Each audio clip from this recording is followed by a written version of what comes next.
Morning everyone, welcome to your English class. बेटा last time English में हमने अपनी बुक हनी कॉम स्टार्ट की हुई थी और हनी कॉम चैप्टर का हमने फर्स्ट चैप्टर हमने पढ़ लिया था।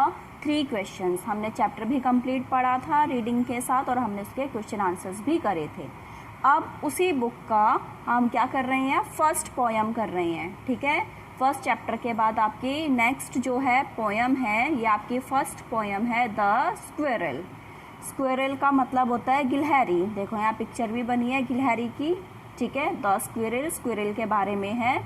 देखिए क्या है इसमें, you may have seen a squirrel sitting on the ground eating a nut. You may have seen मतलब क्या हुआ कि तुमने यह देखा होगा अ स्क्विरल, एक गिलहरी को, सिटिंग ऑन द ग्राउंड, जो ज़मीन पर बैठी हुई हो, ईटिंग अ नट, और नट खा रही हो।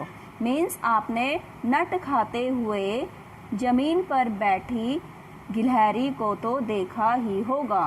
नट यहाँ पे क्या है, नट आपका कुछ भी हो सकता है, हार्ड, जिसकी हार्ड कवरिंग होती है, कड़े खोल वाला जो मेवा होता है, जैसे मूंगफली हो गई, ठीक है, बादाम हो गया, अखरोट हो गया, ये सब आपके नट में आते हैं। ठीक है, तो नट कोई भी हो सकता है। What did it look like? यह कैसी दिखती है। Here is a poet's description of just such a squirrel. तो इस पोयम में, इस कविता में गिलहरी के बारे में पोएट ने, कवि ने ऐसा ही डिस्क्रिप्शन दिया है, एक्सप्लेनेशन दिया है, मीन्स विवरण दिया है। ठीक है, तो अब वो क्या बोलता है गिलहरी के बारे में, अब हम इस पोयम में डिस्कस करते हैं। ध्यान से सुनिए। He wore a question mark for tail. ही यहाँ पे गिलहरी के लिए यूज़ किया है। वॉर का मतलब पहना हुआ, पहनना। क्वेश्चन मार्क आपका प्रश्न चिन्ह होता है, क्वेश्चन मार्क। ठीक है, क्वेश्चन मार्क होता है ना, जैसे प्रश्न चिन्ह लगाते हैं हम। फॉर टेल तो क्या है, उसने पूंछ के रूप में, गिलहरी के बारे में पोएट बता रहा है कि उसने पूंछ के रूप में क्वेश्चन मार्क पहना हुआ है। तो ध्यान से देखो, गिलहरी है, ये देखो ऐसे ही आपका क्वेश्चन मार्क होता है। तो ये क्वेश्चन मार्क यानी कि जो आपका प्रश्न चिन्ह आप लगाते हो क्वेश्चन के बाद, क्वेश्चन लिखने के बाद, तो वो क्वेश्चन मार्क होता है आपका। तो जो उसकी पूंछ है वो किसकी तरह है, क्वेश्चन मार्क की तरह है। तो उसने पूंछ के रूप में क्वेश्चन मार्क पहना हुआ है। An overcoat of grey, और उसका पूरा शरीर के ये क्या है, ग्रे कलर का। ठीक है, तो ओवर कोट क्या है, ऐसा कोट जो हमारा पूरे शरीर में हम पहनते हैं, जो लंबा कोट होता है। सर्दियों में कोट पहनते हैं, उसे जो लंबे लंबे कोट होते हैं उन्हें ओवर कोट बोला जाता है। तो an overcoat of grey means grey रंग का, सलेटी रंग का उसने ओवर कोट पहना हुआ है। तो ये देखिए, ये यहाँ पर ग्रे कलर का क्या है, ये धारियाँ सी बनी हुई हैं, तो उसी को वो क्या बोल रहा है कि गिलहरी ने ग्रे रंग का ओवरकोट पहना हुआ है। He sat up straight to eat a nut. Nut को खाने के लिए, ये नट्स रखे हुए हैं, नट को खाने के लिए ही सेट अप स्ट्रेट। स्ट्रेट मतलब सीधा, सेटअप मीन्स बैठी हुई। तो वो क्या है, वह नट को खाने के लिए स्ट्रेट बैठी हुई है, सीधी बैठी हुई है। पिक्चर में भी हमें दिख रहा है। He liked to tease and play.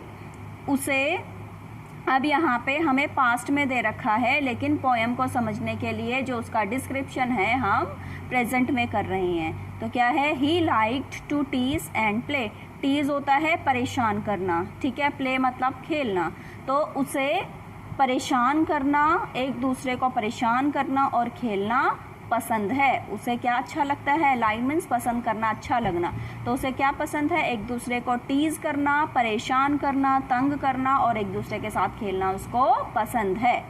And if we ran around his tree he went the other way. और जैसे ही, जिस पेड़ पे गिलहरी है, जैसे ही हम उस पेड़ की तरफ भागे जाते हैं, if we ran around his tree, जैसे ये पेड़ है, पेड़ पे गिलहरी बैठी हुई है, हमने इसे देख लिया, जैसे ही हम उसके पेड़ के पास, रैन मतलब दौड़े हुए आते हैं, ही वेंट द अदर वे, वो दूसरी जगह चली जाती है। ये तो चीज़ें आपने देखी होगी, अगर आपको कहीं पर भी स्क्विरल, गिलहरी बैठी हुई दिखती है और आप तुरंत उसकी तरफ भागे जाते हैं, जैसे वो पेड़ पे बैठी हुई है, मैं इसकी तरफ भागी आती हूँ, तो ये यहाँ से फटाफट से दूसरी तरफ चली जाएगी।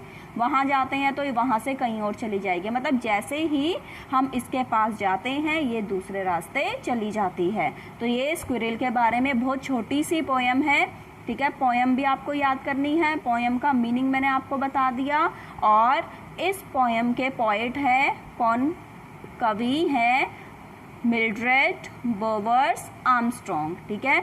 तो जो भी पोएम आप पढ़ते हैं, हर एक पोएम का नाम और पोएट का नाम आपको याद होना चाहिए, क्योंकि ये क्वेश्चन एग्जाम में पक्का पूछा ही जाता है कि what is the poet of the poem the squirrel. Squirrel जो पोएम है उसके पोएट कौन है, तो आपको आंसर क्या लिखना होता है, the poet of this poem is Mildred Bowers Armstrong. तो पोएट के नेम भी आपको लर्न करना है। इसके साथ ही आपकी ये पोएम फिनिश होती है और इसके बेसिस पे जो भी आपको क्वेश्चन आंसर्स गिवन है, ठीक है, ये वाले क्वेश्चन आंसर्स तो इनमें से 2 क्वेश्चन आंसर मैंने करवाया और बाकी 2 या 3 क्वेश्चन आंसर्स मैंने अपने पास से कराए हैं। तो आपको वो जितने भी 4-5 क्वेश्चन आंसर्स करवाए गए हैं वो आपको कॉपी में लिख लेने हैं।